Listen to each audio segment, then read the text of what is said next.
ఆంధ్రప్రదేశ్ రాష్ట్ర వ్యాప్తంగా కూటమి ప్రభుత్వం రెవెన్యూ సమస్యలను పరిష్కరించే దిశగా అడుగులు వేసేందుకు నేటి నుండి రెవెన్యూ సదస్సు కార్యక్రమం ప్రారంభించింది. రెవెన్యూ సదస్సులో భాగంగా మార్కాపురం మండలం పెదనాగులవరం గ్రామంలో రెవెన్యూ సదస్సును మార్కాపురం తహసీల్దార్ చిరంజీవి ప్రారంభించారు. ఈ రెవెన్యూ సదస్సు కార్యక్రమానికి ముఖ్య అతిథిగా ఎమ్మెల్యే కందుల నారాయణరెడ్డి హాజరై స్వయంగా ప్రజల నుండి ఆర్జీలు స్వీకరించారు. ఈ కార్యక్రమంలో sub collector Venkata Trivedi, revenue అధికారులు, మండల స్థాయి అధికారులు, గ్రామ ప్రజలు పాల్గొన్నారు.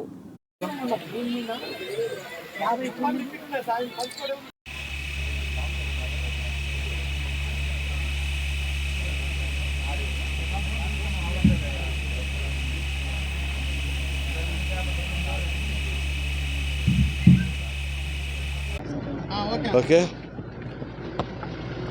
రాష్ట్ర ప్రభుత్వం ఎంతో ప్రతిష్టాత్మకంగా ఈ యొక్క రెవెన్యూ సదస్సుల్ని ఈరోజు ప్రారంభించింది.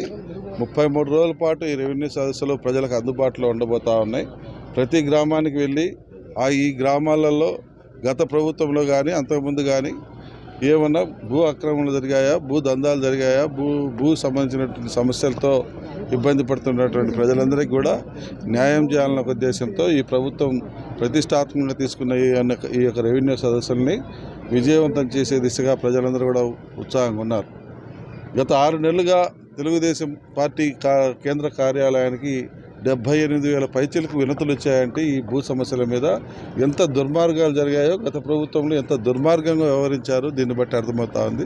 ఒక పక్క పోలీస్ యంత్రాంగాన్ని, మరో పక్క రెవెన్యూ యంత్రాంగాన్ని అడ్డం పెట్టుకొని కొన్ని వేల కోట్ల రూపాయల భూముల్ని దోచుకొని వాళ్ళు తందానాలు ఆడినటువంటి పరిస్థితి.